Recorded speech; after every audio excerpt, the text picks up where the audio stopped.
Moving on to verse number 9.2.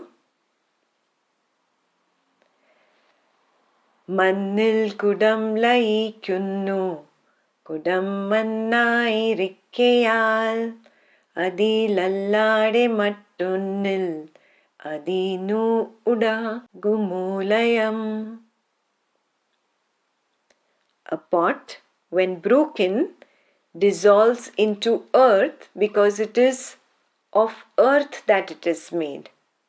It cannot dissolve into anything else. So first let's become clear about the pot. An earthen pot is made of earth. Yeah? Can earth dissolve into water? You will say, yeah, mud dissolves into water. Really? Think. Does the water remain pure? Water becomes muddy. So the earth does not completely become one with water. It does not dissolve into water. It makes the water muddy. Yeah? So earth does not dissolve into water. What about fire? Fire will only burn it, turn it black, char it. Yeah? It does not dissolve into fire. What about air? Air can just displace earth from here to there, from here to there, but the earth remains. Yeah? Air can only displace the earth. It cannot dissolve earth. It cannot eat up earth. And what about space? Can space dissolve earth? No. Is there any other element that you know that is remaining? No. Earth can only dissolve into earth. So 9.2 is clear? Yeah. Now we move on to 9.3. Vishayam bodhamatrathil vilayam chedu vennutan arinyu venna shabdathin artham suksichu nukiyal. So the statement, I know the thing, when properly examined, will be found to mean only that the thing has dissolved in knowledge. Yeah. So just like the earthen pot can only dissolve back into the earth. What does that mean? It has to be of the same material to bring about dissolution. So if I see that, oh, the idea of sight dissolved, the idea of sound dissolved, the idea of taste dissolved, the idea of smell dissolved, the idea of touch dissolved. Are these made of 5 different things? 5 different materials? Oh no, they are all ideas. Ideas dissolved into thought. Thought dissolved into nothingness. They are all made of the same material. That nothingness can be called consciousness, can be called awareness, can be called knowingness. The word doesn't matter. Yeah? Everything is made of that same thing. That is why it all dissolves into that. So whatever your sticky attachment is, now you look, this family member, maybe he blames and shouts at you, he criticizes you, he says things to you, and that is where you get caught up, that is where you get consumed.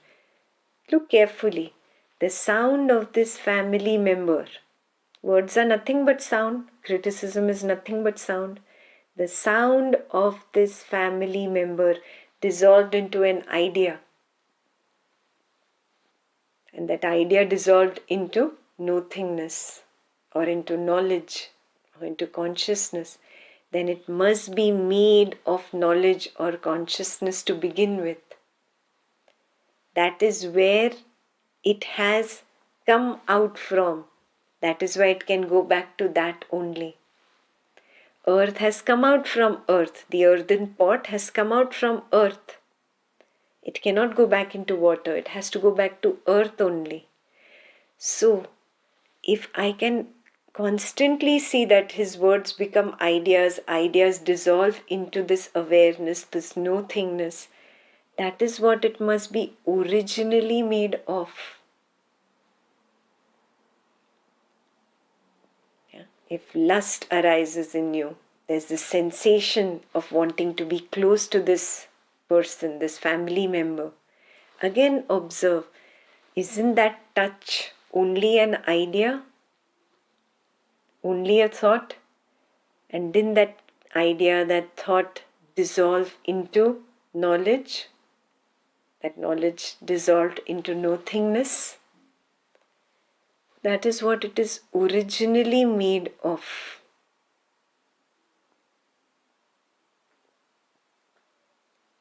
Yeah. Now take any other example, any other attachment of yours. Look at that very closely. Again and again, whatever pulls me out.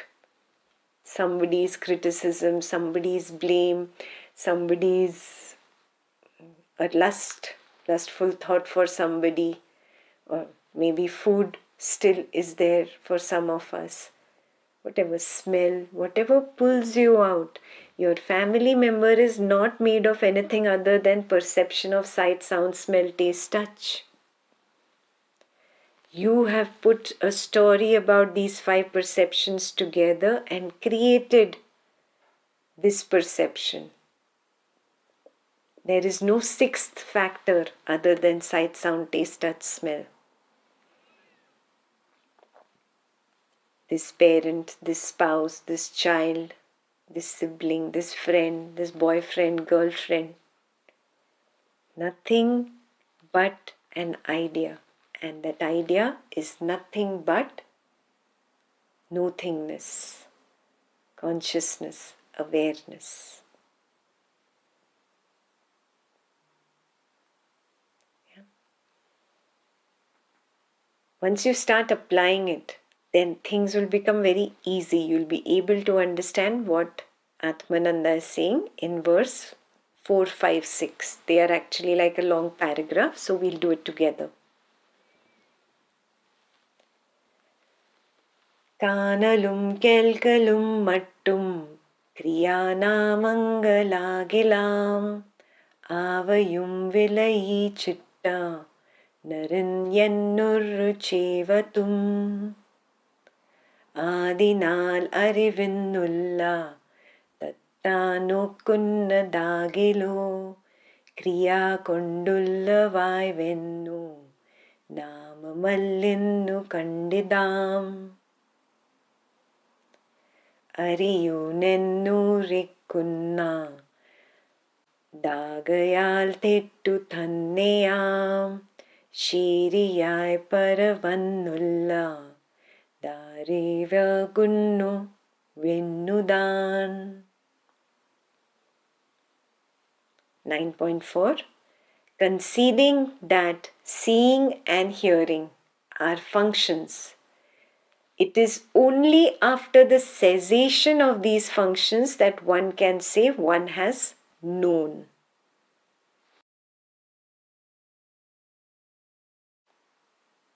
Who is seeing? The dream character is seeing. The body-mind complex is seeing. Who is hearing? The dream character is hearing. The body-mind complex is hearing. Yeah. Same with tasting, touching, smelling. The dream character is tasting, touching, smelling. The body-mind is tasting, touching and smelling. These are functions of the body-mind.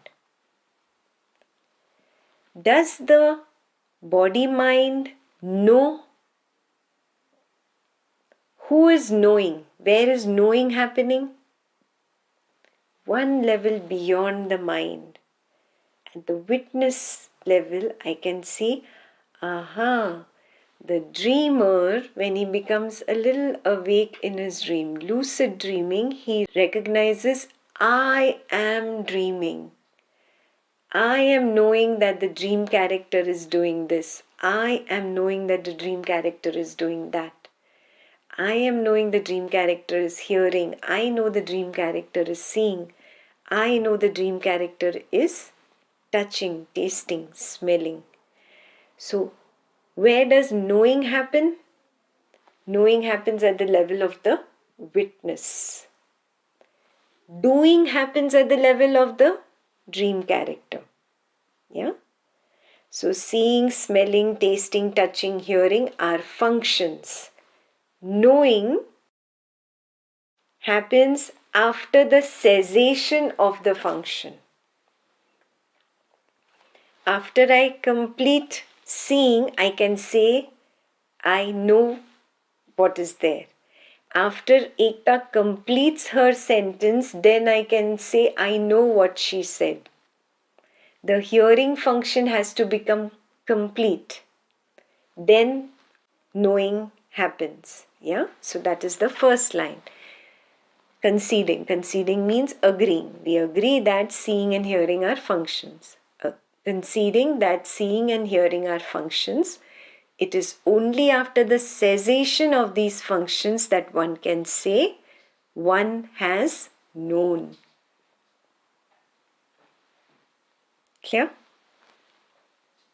The next line is, thus it can be clearly seen that knowledge is not the name given to a function.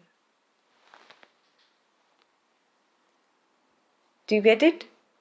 Seeing, hearing, smelling, tasting, touching are functions, but knowing is not a function. Knowing happens later. At the culmination of seeing, knowing happens. At the culmination of touching, knowing happens. At the culmination of hearing, knowing happens.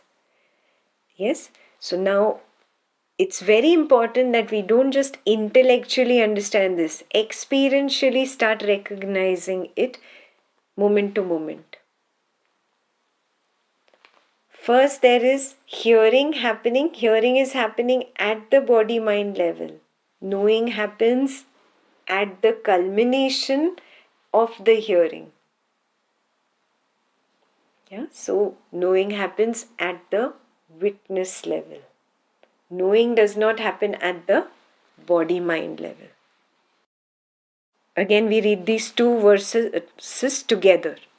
Conceding that seeing and hearing are functions, it is only after the cessation of these functions that one can say one has known.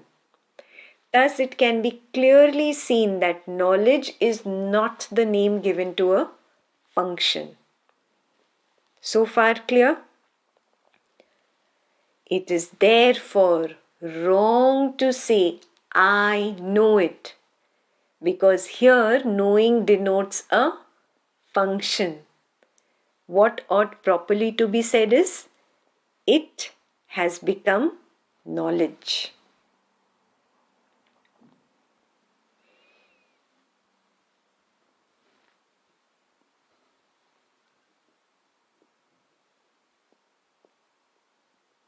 I recognize that the body-mind has something called the Deha Buddhi. Deha word means body, not just the physical body, but also the subtle body, which is the mind. Deha is the body and Buddhi is intelligence. So there is a body intelligence. The body-mind moves based on that body intelligence. It is like a program that has been fixed already, has been programmed already for this body-mind. That is why Ekta always speaks like this. That is why Ekta keeps using her hands to speak. That is why you hear the same voice coming out in the same style. That is why you see the body-mind behave in the same style. Yes, it works automatically according to Deha Buddhi. Yeah, if there was no program, no fixed program for the body mind to work. If it was completely free, if you had complete control over it, wouldn't you change your body and mind style every day? You get bored about the way you walk, the way you talk, the way you speak, the way you say things. Yeah? You would change everything. So recognize, no, I don't have control at all on this piece. That which I called I for so many years is really not mine. It is really not in my control. The body moves, then I know that the body moved. Moving is a function of the body. Knowing is not a function of the body. I, the witness, know after the body has moved, has completed its movement. Similarly, the body-mind sees, hears, touches, tastes, smells by Deha Buddhi. I just know that it is seeing, it is touching, it is tasting, it is smelling. Sight, sound, smell, taste, touch, just a function of the Deha Buddhi. Knowing is happening at this witness level. I am the witness. I simply know that the body is sitting like this, the hands are moving like this, the lips are moving like this, and the words are flowing out.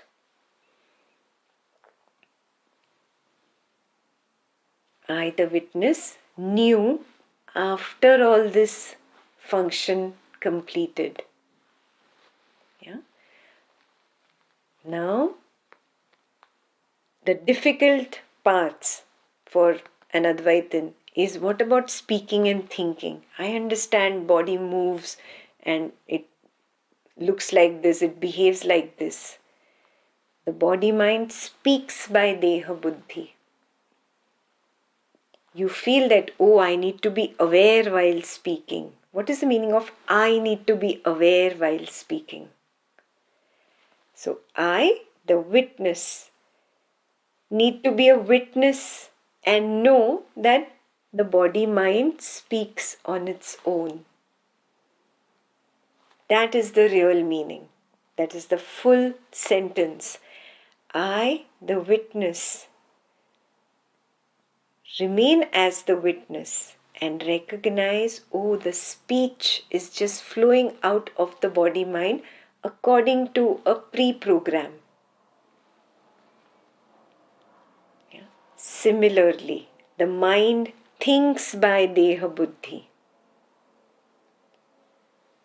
If you've become very meticulous in really studying your own self, you've really become very, very interested in self-exploration and getting it through your own experiential recognition rather than shravana, listening outside, you would have come to recognize that a thought arises first, I recognize it, and then the mind speaks it or the body acts on it.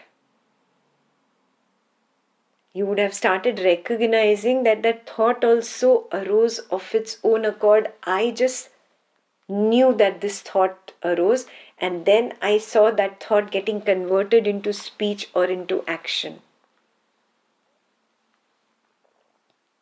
Thinking also operates automatically by Deha Buddhi. I, the witness, only know after the thought of that mind is completed. Most of us are somewhere here in this area. Now really look carefully. The next step is the most important step. Is there an I, the witness, that is knowing anything? Can you find a holder of all the knowledge of your 30, 40, 50 years, all the ideas sitting there? No, you will not find a holder of the knowledge. You won't find an object of knowledge anywhere. You will see there is no I, the witness. That I, the witness, also dissolves. that also dissolves into nothingness. It is therefore wrong to say, I know it. Because here, knowing denotes a function. What ought properly to be said is, it has become knowledge.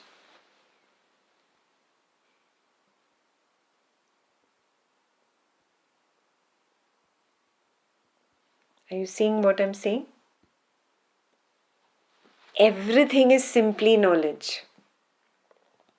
I could not even locate I, the knower. I, the knower, I, the witness, was also an idea, was also a thought, was also just a sense. And when you go looking for it, even that dissolves. Everything is simply knowledge. Everything. Everything arises out of knowledge. Everything plays in knowledge. Everything disappears into knowledge. In fact, everything is known by knowledge. So who's knowing if there is no I? Moment to moment from knowledge, the I, the witness, arises and disappears. Moment to moment, I, the knower, arises, disappears. This I, the witness, forgets it is I, the witness, and holds on to a thought and says, I am the mind. That thought objectifies as a sensation and says, I am the body. That objectifies into perception and says, I am a body in this world.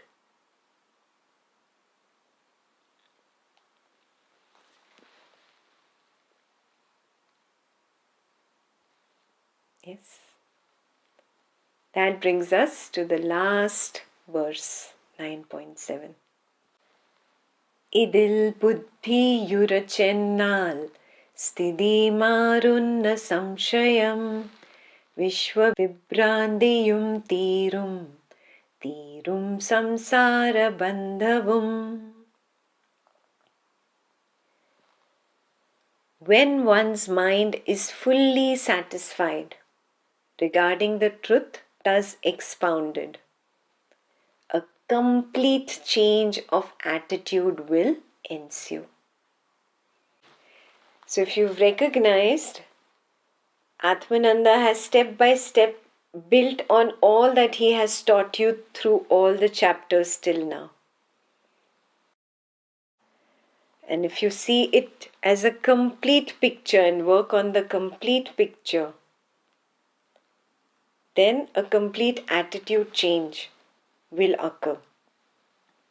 Just 9 chapters are enough for this attitude change. So, number 1, again and again, see the now, the now, the now. Yeah, drop this living by memory which tells me or which dictates to me that, see, this whole story about this person is this. Then I'm living by memory, which is just holding on to the multiple experiences of the nows. Yeah? Drop that and just see the now. Again and again, the now. The now. Not living by the thread of memory, living by the truth of the now, current experience. Then when you see the now, number 2, you will recognize it is transitory, it is momentary, it is constantly changing. What was there just a few minutes ago is not there now. It's completely changing. So not just my body, mind has changed right now. This other person, which is my attachment, doesn't matter attachment in the form of a craving or attachment in the form of an aversion. This person also has changed in the now. There's complete change in the now. So take the now at face value. When you start taking it at face value, you'll start seeing moment to moment, there is a change. Yeah. When you start seeing this, number 3, start noticing what is it that is changing. Many Advaitins stop here. Okay, I'm in the now, that's good enough. Not good enough. Not good enough. Number 3, what is changing? What is changing? What will you notice? Everything that is arising in the now is disappearing. Again it arises, again it disappears. All objects that arise, they disappear into knowledge. Knowledge disappears into consciousness or nothingness. You hug your beloved, the sensation of warmth and security appears, it disappears immediately. Observe the lust of the mind to want it more. In the next now, the mind hugs even tighter, wants even more security and warmth. Just become aware. Oh, see? This again disappeared into an idea. Idea disappeared into knowledge. Knowledge disappeared into consciousness or nothingness. Yeah. Next, going even deeper into the now. It's not just a sensation that arises and disappears. It's not just a thought that arises and disappears. Perception of sight also arises and disappears. Arises and disappears. Arises and disappears. So start looking very carefully at the now. The image dissolves into awareness again and again, again and again. Even though the person is in front of me, even if you want, use your little science. You remember the science video said that our perception of sight is only one hand distance away from me and just 1 degree of vision is HD vision. The rest of it, I am actually literally blind to it. Yeah? Use little bit of science to help you recognize this. That perception is just that much and then it dissolves and again it's that much and again it dissolves and again it's there, it dissolves. So there is a constant alternation happening between perception, dissolution, perception, dissolution. Image dissolves, sensation dissolves, perception dissolves. Soon you will notice there is nothing out of sight, sound, smell, taste, touch that remains permanent, that is there again and again. In the now it dissolves. In the now it dissolves. Yeah, but this is possible how? Only if you see without getting consumed. What is the meaning of getting consumed? Literally, when a craving arises in you, you forget that you are the witness and you literally have hands of vasana going out towards that object. There is a going out towards the objects of sight, sound, smell, taste, touch. If in the now you keep going out like that with vasanatmak hands, again, I'm just explaining it like this. There are no vasanatmak hands coming out of you, okay? Please give me the license of poetry here. I'm just explaining it like this for emphasis. You have vasanatmak hands full of vasana going out towards that object of sight, sound, smell, taste, touch. This is when the witness loses its witnessing position and gets into the consuming position. Yeah? From Sakshi, I become a Bhokta. I translated that into English. From the witnessing position, I get lost in the consuming position. Yeah? You stay as the Sakshi means what? Means not going out. Just staying. Just by staying, I notice body-mind automatically does its seeing, hearing, tasting, touching, smelling. I don't need to go out. There is no more going out towards the objects. Now there is a receiving. And what is the receiving? Every sight, smell, taste, touch, sound dissolves into an idea. That idea dissolves into I the witness, and I the witness dissolve into nothingness.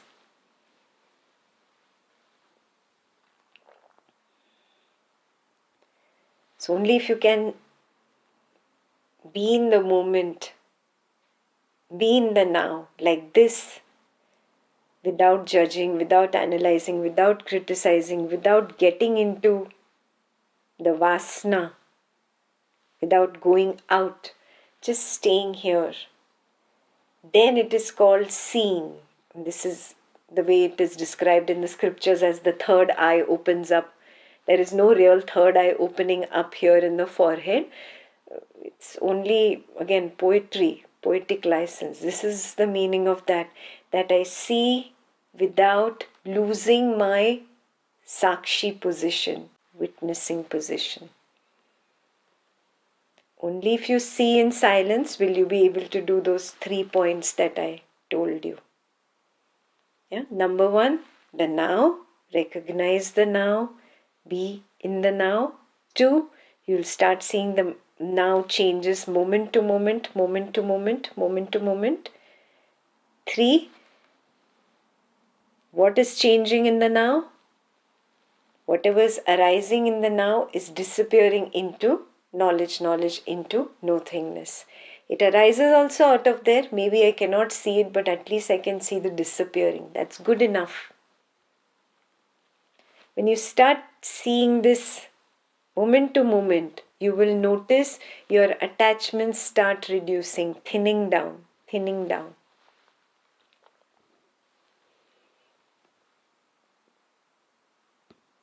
Yeah, they start thinning down. So see in silence. This is what I mean by seeing in silence. It's not the silence of the lips. It's the silence of the sakshi. The sakshi no more indulges. The sakshi is silent.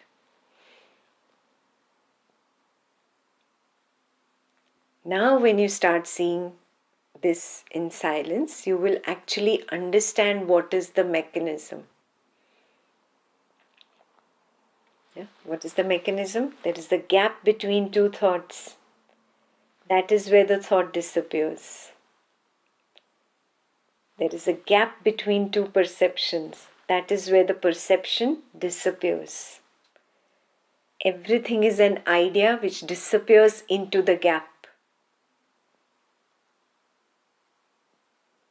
The mind cannot comprehend this. The mind cannot comprehend the gap. It labels it as time. Yeah? Mind cannot comprehend the gap between two thoughts. It labels the gap between two thoughts as time. But actually, that is where the thoughts dissolve. The mind cannot comprehend the gap between two perceptions. Yeah? Perceptions dissolve into the gap. But mind cannot comprehend that. Because mind is only perception. Mind is only thought. So because mind cannot comprehend the gap between two perceptions, it labels it as space. But actually you will be able to see it's just perceptions dissolving into this gap moment to moment to moment to moment to moment. Sight dissolves, sound dissolves, smell dissolves, taste dissolves, touch dissolves. So this is your main homework for the week. Yeah. To recognize this mechanism, of course, you will have to dive into self-exploration.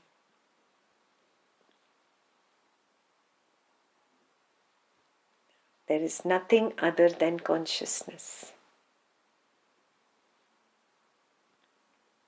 My spouse, my child, my parent, my attachment, everything is simply an idea in this virtual reality. The world is merely a thought. Thought is merely knowledge. And knowledge disappears into consciousness, dissolves into nothingness.